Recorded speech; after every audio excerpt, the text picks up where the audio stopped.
नमस्कार, आदाब, अस्सलाम वालेकुम, सत श्री अकाल। आप सभी दोस्तों का यूपी जर्नी चैनल में स्वागत है। जी हां, आज मैं कोटला विहार फेस 1 में आज मैं आया हूं और हमारे सामने विनोद शर्मा जी हमारे मौजूद हैं। विनोद शर्मा जी, आपको बहुत बहुत धन्यवाद देता हूं। आपने हमारे चैनल को जो कि 10 मिनट दिए हैं। बीजेपी पार्टी की तरफ से इनको जन कल्याण योजना के तहत जिला अध्यक्ष चुना गया है। तो विनोद शर्मा जी, आपको बहुत बहुत बधाई हो जो कि इतना बड़ा काम सौंपा है बीजेपी पार्टी ने आपको। चुनौतियाँ आने वाली हैं आपके लिए, क्या कहेंगे आप? पहले तो आपका बहुत बहुत धन्यवाद। देखिए, पार्टी की तरफ से प्रधानमंत्री जन कल्याणकारी योजना का मुझे नजफगढ़ ज़िले का जो दायित्व दिया गया है, मेरा प्रयास है कि उसको हम जन जन तक लेके जाएंगे। आज तक माननीय प्रधानमंत्री श्री नरेंद्र मोदी जी ने 6 साल के कार्यकाल के दौरान 162 योजनाएं लागू की हैं और वो सभी योजनाएं बड़ी ही महत्वपूर्ण हैं। जैसा कि आयुष्मान योजना है, जिसके अंदर गरीब परिवार को 5 लाख रुपए तक का इलाज बिल्कुल मुफ्त दिया जाता है। उज्ज्वला योजना है, जिसके अंदर 9 करोड़ महिलाओं को गैस कनेक्शन बिल्कुल फ्री बांटे गए हैं। चाहे वो मुद्रा लोन है, चाहे वो स्किल इंडिया है, स्टार्टअप है, कुल मिला के जो 162 योजनाएं हैं बहुत ही महत्वपूर्ण हैं। और हमारा ये प्रयास रहेगा कि इन योजनाओं को लेकर हम उन ज़रूरतमंदों तक जाएंगे और जिस चीज़ ज़रूरतमंद को जैसी रिक्वायरमेंट है, उससे इन योजनाओं द्वारा उन्हें लाभ दिलवाने का हम पूरा प्रयास करेंगे। कितना सशक्त आप हैं इस काम के लिए, क्या कहेंगे? देखिए, ये तो वक्त बताएगा कितना सशक्त हैं हम लोग, लेकिन हमारा प्रयास पूरा रहेगा। इस योजना से सभी को लाभ मिले, कोई भी वंचित ना रहे। कई बार हमारे समाज के अंदर कई लोगों को इन बातों का ज्ञान नहीं होता कि इस योजना से हमें कैसे लाभ लेना है। जी। तो उसमें उससे हम लोगों को सहयोग करेंगे। हमारी भी टीम बनेगी। अभी पूरा जिला गठन होगा, जिले के बाद विधानसभा और विधानसभा के बाद मंडल, और मंडल से बाद हम बूथों तक जाएंगे। जी। इसमें हमारी टीम को प्रशिक्षण दिया जाएगा। जितनी भी योजनाएं हैं उनके बारे में पूरा अवगत कराया जाएगा। अधिकारियों से भी वार्तालाप होंगे, मीटिंग होगी, और उसके बाद हम जन जन तक जाकर इन योजनाओं का लाभ आम लोगों तक पहुंचाने का पूरा प्रयास करेंगे। संगठन को सही तरीके से मजबूती देने के लिए, संगठन को संगठित करने के लिए आपने क्या तैयारियां बना रखी है? देखिए, अभी कोरोना काल चल रहा है, ठीक है, अभी लॉकडाउन तो नहीं है जी, लेकिन माननीय प्रधानमंत्री श्री नरेंद्र मोदी जी द्वारा किए गए आह्वान का हमें पूरा पालन करना है।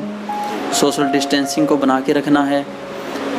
घरों से बाहर कम से कम निकलना है, जब ज़रूरत हो तभी बाहर निकलना है। बच्चे बुज़ुर्गों को तो घर से बाहर निकलने ही नहीं देना है। इन सब बातों को ध्यान में रखते हुए सोशल मीडिया के माध्यम से ही हम लोग अभी कार्य कर रहे हैं। जैसा कि आप देख रहे हो, ऑफिस से बाहर हमने PM उदय योजना के तहत हमारी कॉलोनी में जितनी भी जो कॉलोनियाँ, तो अपनी कच्ची कॉलोनियाँ हैं, कॉलोनियों में जो प्लॉट्स हैं उनका रजिस्ट्रेशन पहले शुरू हो गया था, और जिनका रजिस्ट्रेशन हो गया या नहीं हो गया उनके अब सर्वे हम चालू करवा रखे हैं, जो कि सर्वे वाले आए हुए हैं, लगे हुए हैं। तो कहने का भाव ये है कि अभी संगठन हमारा तैयार होगा। संगठन के बाद जब सारा संगठन मिलकर काम करेगा, हमारा जिला काम करेगा, तो ये और भी उभर के सारे काम सामने आएंगे। कोरोना के इस महाकाल में आप लोगों को क्या सलाह देंगे? किस तरीके का आप लोगों को सिचुएशन में कैसे रहना चाहिए, क्या कहेंगे आप?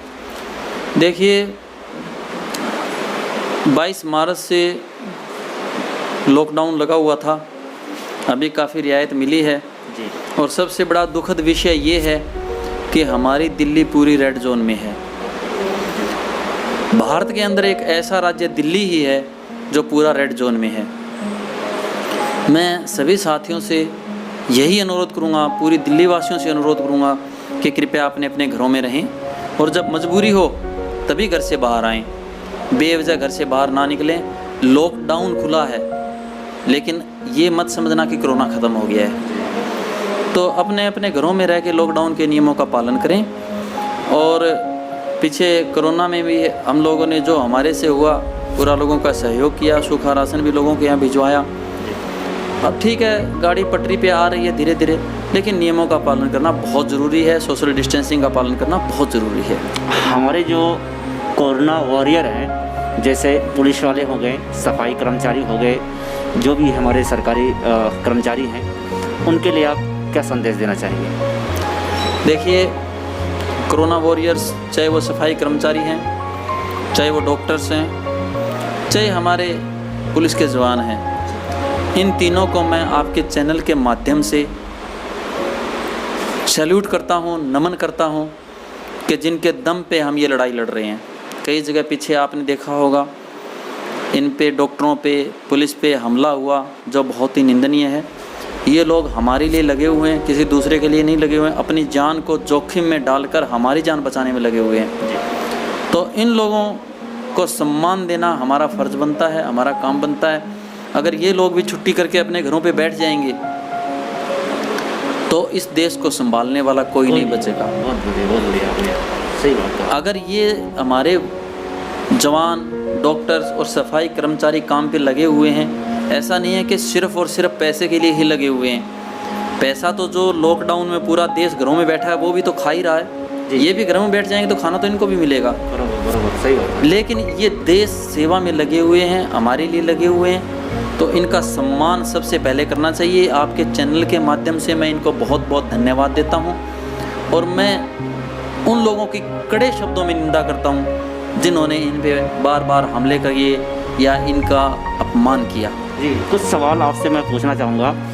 जिस तरीके से ये कोरोना काल के अंदर चाइना ने जिस तरीके से बॉर्डर पे ये हिमाकत की, ये गलती की, जो हमारे पुलिस ऑफिसर्स थे, हमारी जो प्रशासन थी, उनको ये मार के गए। उसके बाद जवाबी हमला हुआ, हमारे फोर्स ने भी उनको मुंह तोड़ जवाब दिया।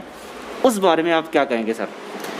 देखिए, जो चाइना ने भारत के साथ जो व्यवहार किया है, दुर्व्यवहार किया है, वो बहुत ही निंदनीय है, पहली बात। दूसरी बात, हमारे जवानों ने जो शहादत दी है, उससे कहीं डबल हमारे जवानों ने चीनी सैनिकों का भी संहार किया है। लेकिन बात कम ज़्यादा की नहीं है, ये बहुत ही दुखद है। मैं अपेक्षा रखता हूँ माननीय प्रधानमंत्री मोदी जी से कि वो बहुत ही सुलझे हुए राजनीतिज्ञ हैं, उन्हें एक एक जान की, हमारे भारत के एक एक जान की उनको परवाह है।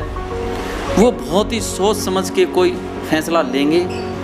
कल से मैं देख रहा हूँ सोशल मीडिया पे, ट्विटर पे, विपक्ष वाले कई ऐसे लोग बयानबाजी कर रहे हैं, भड़काऊ बयान दे रहे हैं कि मोदी जी को देख लिया, क्या किया, ये किया, वो किया। मैं सबसे हाथ जोड़ के विनम्र अपील करता हूँ कि ऐसे भड़काऊ बयान ना दें। ये बयान देने का वक्त नहीं है। सोच समझ के, हमें पूर्ण विश्वास है आमने सामने की लड़ाई की बजाय वो सोच समझ के अवश्य कोई ऐसा फैसला लेंगे जिससे भारत के जवानों का बदला बड़ी तसल्ली से लिया जाएगा। मुझे उन पे पूर्ण विश्वास है।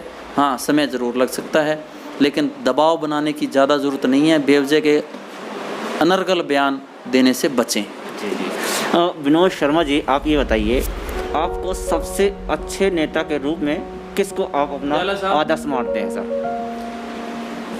देखिए, मैं ही नहीं, पूरा विश्व आज माननीय प्रधानमंत्री मोदी जी को अपना आदर्श मानते हैं। जी, ये हमारा परम सौभाग्य है कि हमें ऐसा नेता मिला है। और मेरा ही नहीं, हम भारतवासियों का ये सौभाग्य है कि हमने पहले तो भारत भूमि पे जन्म लिया, भारत माता का हमें आशीर्वाद है, और उसके बाद हमें ऐसे यशस्वी प्रधानमंत्री मिले। उनके सानिध्य में आज देश प्रोग्रेस कर रहा है, आगे की तरफ बढ़ रहा है। प्रधानमंत्री जन कल्याणकारी योजनाओं का जो हमें जिम्मेदारी दी गई है, हमारा मकसद यही है कि इन योजनाओं को जन जन तक पहुंचाएं, लोगों को लाभ मिले। मोदी जी ने गरीबों के लिए, किसानों के लिए, व्यापारी वर्ग के लिए और जो बेरोजगार लोग हैं उनके लिए, माताओं बहनों के लिए, हर तरह के वर्ग के लिए हर योजना लागू की है। और हमारा यही प्रयास होगा कि कोई भी भाई इस योजना से वंचित ना रहे। अभी 20 लाख करोड़ का पैकेज भी घोषित किया है, लोगों को लोन की जिसको ज़रूरत है उसको लोन, जो भी जैसी रिक्वायरमेंट है, हमारा प्रयास रहेगा हम उसको वो सुविधा देने में, उसी से जो भी योजना होगी उस योजना के माध्यम से उसको वो सुविधा देने का हम पूरा प्रयास करेंगे। ये थे हमारे शर्मा जी, बीजेपी के एक नेता। अभी तक हम इनसे बात कर रहे थे और आगे फिर मैं आपको मिलूँगा आगे नई वीडियो के साथ।